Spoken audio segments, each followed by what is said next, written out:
রসুনের প্রাকৃতিক গুণের কথা কম বেশি আমাদের সবারই জানা আছে, তবে অনেকে এটি খেতে পারেন না বা খেতে অস্বস্তি বোধ করেন।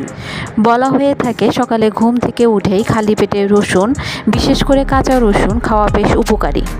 যেভাবে খাবেন, খালি পেটে রসুন খেতে হবে সকালের নাস্তা করার আগেই। অনেকেই চিবিয়ে খেতে পারেন না, কারণ রসুনের এক ধরনের কড়া ঝাঁজ আছে, সেক্ষেত্রে পানি দিয়ে গিলে খেতে পারেন। এক্ষেত্রে অবশ্যই টুকরো করে নেবেন, তবে রসুন চিবিয়ে খাওয়াটাই উত্তম।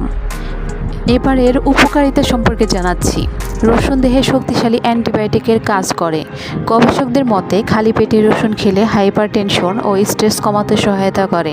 পেটে হজমের সমস্যা থাকলেও তাও দূর করে। এছাড়া এটি স্ট্রেস থেকে পেটে গ্যাসের সমস্যা দূরীকরণে, পেটের অন্যান্য গণ্ডগোলজনিত অসুখ যেমন ডায়রিয়া সারাতে, শরীরে রক্ত পরিশুদ্ধ করতে ও লিভার ফাংশন ভালো রাখতে ভূমিকা রাখে।